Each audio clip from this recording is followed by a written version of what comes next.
आप सभी को नमस्कार। आज हम सतत जीविकोपार्जन योजना के अंतर्गत दैनिक पुस्तिका के बारे में जानेंगे और इसे कैसे लिखा जाता है वह हम लोग सीखेंगे। जैसे कि दैनिक पुस्तिका आपको स्क्रीन पे दिखाई दे रही होगी कि दैनिक पुस्तिका के ऊपर वाले भाग कुछ जानकारियाँ मांगी जा रही है जो आप दीदी से पूछकर कुछ इस तरह लिख देंगे जो आपको स्क्रीन पे दिख रहा होगा। इसके बाद जब हम अगले पृष्ठ पर जाते हैं तो वहाँ और जानकारियाँ भी मांगी जाती है। वह जानकारी भी दीदी से पूछकर और सत्यापित कर लिख दी जाएगी। साथ में 2 फोटो भी दीदी का लगेगा, एक व्यवसाय के साथ और दूसरा दीदी का खुद का। उदाहरण के तौर पे आप स्क्रीन पे देख सकते हैं।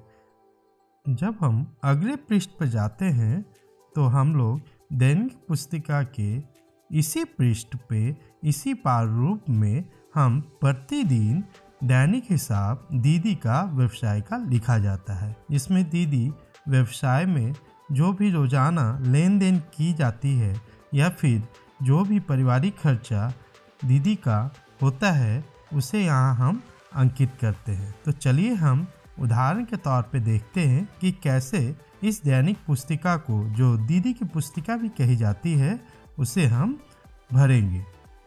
जैसे कि हम दैनिक पुस्तिका का केस स्टडी स्क्रीन पे देख रहे होंगे, उसमें जो पहला पॉइंट लिखा हुआ है कि दीदी को 5,000 रुपये का संपत्ति ग्राम संगठन द्वारा दी गई, तो हम ध्यान रखेंगे कि इसकी एंट्री साप्ताहिक रजिस्टर में, जिसे स्टॉक रजिस्टर कहा जाता है, या MRP रजिस्टर में होगा। इसकी एंट्री दैनिक पुस्तिका में नहीं होगी। इस बात का हम ध्यान रखेंगे। अब हम आगे जाते हैं तो हम देखते हैं कि दीदी को ग्राम संगठन के द्वारा किराना दुकान के लिए संपत्ति दी गई, तो हम व्यवसाय का नाम हमें लिखना है, वहाँ हम किराना दुकान लिख देंगे।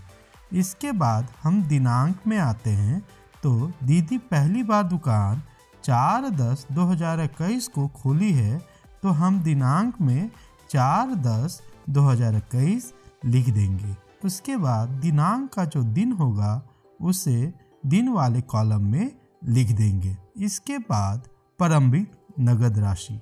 यहाँ ध्यान देने की बात है कि दीदी आज दुकान खोल रही है, उनके पास आज गल्ला में नगद राशि नहीं है और ग्राम संगठन के द्वारा दीदी को संपत्ति दी गई है, इसलिए दीदी के पास नगद शेष नहीं है, तो यहाँ पे हम 0 लिखेंगे। आगे है परिवार द्वारा सामग्री की खरीदारी में खर्च। तो हम देखेंगे 4/10/2021 को दुकान शुरू की गई और केस स्टडी में बताया गया इस तारीख को दीदी ने दुकान के लिए कोई भी खरीदारी नहीं की और कोई भी सामग्री खरीद कर नहीं आई, तो हम यहाँ क्या लिख देंगे, 0 लिख देंगे। तो आगे बढ़ते हैं व्यापार की पूंजी में पारिवारिक खर्च। हम ध्यान देंगे कि इस दिन यानी 4/10/2021 को जिस दिन ये लिखा जा रहा है, उस दिन अगर दीदी दुकान के गल्ले से या दुकान से किसी तरह भी संपत्ति लेती है, तो जितनी की संपत्ति लेती है या जितने की पैसा दीदी दुकान से लेती है और परिवार पर खर्च कर देती है, तो उसे यहाँ अंकित करेंगे।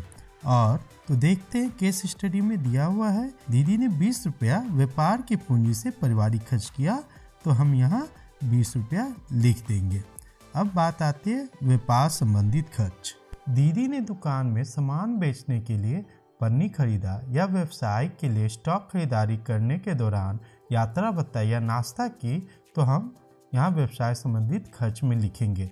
तो यहाँ पे देखते हैं कि स्टडी में क्या लिखा हुआ है, दीदी ने कितने रुपए का व्यवसाय खर्च किया, तो व्यापार संबंधित खर्च है 30 रुपया, तो हम यहाँ 30 रुपया लिख देंगे। इसके आगे है कुल खर्च। तो कुल खर्च क्या होता है, कुल खर्च बराबर होता है व्यापार की पूंजी से पारिवारिक खर्च जोड़ व्यापार संबंधित खर्च। तो यहाँ हम देखते हैं तो यहाँ क्या हो जाएगा, 30 + 20 तो क्या हो जाता है 50, तो यहाँ क्या हो जाएगा 50। अब आता है कुल विक्रय रुपए में। पूरे दिन में इस तारीख को कितने रुपए का नगद बिक्री हुआ, कितने रुपए हमारे नगद आया उसे हम यहाँ जोड़कर अंकित कर देंगे। तो इस केस स्टडी में देखते हैं कितना रुपया है। तो इस केस स्टडी में हमें दिख रहा है 650 रुपया, तो हमें यहाँ 650 रुपया लिख देंगे। अब उधार बिक्री की बात आती है, तो उधार बिक्री हम देखेंगे कि दीदी उस दिन दुकान से कितना रुपए का संपत्ति उधार दे दी। तो हम यहाँ केस स्टडी में हमें देखते हैं इस तारीख को 50 रुपया उधार दिया गया, तो हम 50 रुपये यहाँ अंकित कर देंगे। उधार वापसी की बात आती है, तो उस दिन उधार वापसी नहीं हुआ है, तो हम यहाँ उधार वापसी में शून्य बैठा देंगे। कुल उधार रुपये की बात आती है, तो यह हम कब करते हैं? सप्ताह के अंत में। इसके आगे क्या है?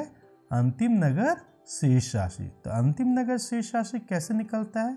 तो चलिए अंतिम नगद शेष राशि निकालते हैं। तो अंतिम नगद शेष राशि निकालने के लिए जो पैसा आया है उसे जोड़ देंगे और जो पैसा मेरा खर्च हुआ है उसे हम घटा देंगे। तो देखिए हम लोग करते हैं, तो इसमें अंतिम नगद शेष राशि बराबर क्या होगा?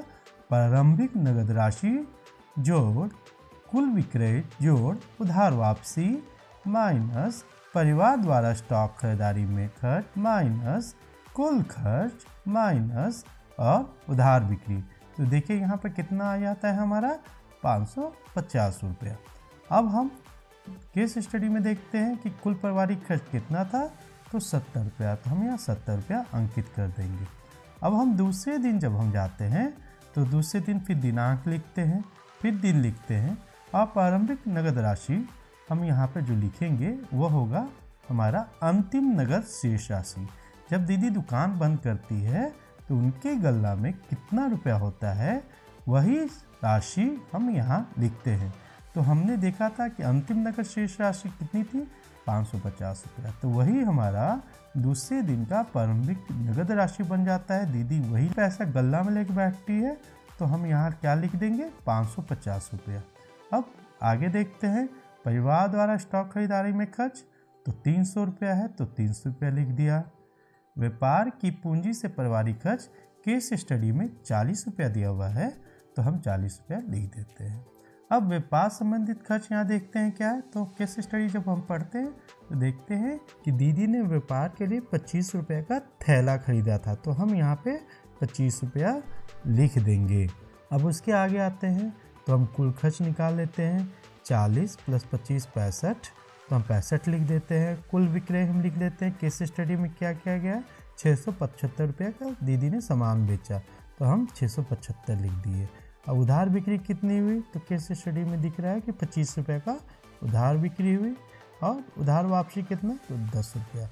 उसी तरह फिर आगे हम अंतिम नगद शेष निकालेंगे जैसे पहले निकाले थे, और कुल पारिवारिक खर्च कितने? 90 रुपया। इसी तरह हम पूरे सप्ताह का भर लेंगे, 6 तारीख का, 7 तारीख का, 8 तारीख का और 9 तारीख का, 10 तारीख का। जब हम पूरे सप्ताह भर लेते हैं तो हम फिर साप्ताहिक कुल निकालते हैं। तो हम देखते हैं कि साप्ताहिक कुल में पहले क्या लिखते हैं? प्रारंभिक नगद राशि। देखिए हम यहाँ 0 लिखेंगे। 0 इसलिए लिखेंगे क्योंकि हमें यहाँ ध्यान देने की बात है कि जब भी साप्ताहिक कुल होगा, सप्ताह का पहला दिन प्रारंभिक नगद राशि जो लेके बैठती है वही राशि साप्ताहिक कुल के नीचे आ जाता है। यहाँ दीदी के पास कितने रुपए थे? तो 0 रुपये थे, तो यहाँ 0 हमने लिख दिया। उसके आगे देखते हैं स्टॉक की खरीदारी में खर्च, तो हम यहाँ इसे जोड़ देंगे। तो जोड़ के हमने यहाँ लिख दिया, तो क्या आया? 4114। अब पारिवारिक कुल खर्च भी हम जोड़ देंगे और उसके बाद व्यापार संबंधित खर्च भी हम जोड़ देंगे। फिर कुल खर्च निकालेंगे। कुल खर्च निकाल सकते हैं हम 260 - 135, या फिर हम जोड़कर भी हम निकाल सकते हैं कुल खर्च के कॉलम को। उसके आगे आता है कुल विक्रय। कुल विक्रय को भी हम जोड़ देंगे, तो क्या आया? 6655। अब उसके आगे आते हैं कुल उधार हम देख लेते हैं, तो 275 का था। उधार वापसी क्या था? 180। तो चलिए अब कुल उधार निकालते हैं। तो कुल उधार के लिए निकालने के लिए क्या होगा? जितना हमने कुल उधार लगाया था माइनस जितना हमारा उधार आया, तो 275 माइनस 180, तो कितना बचा?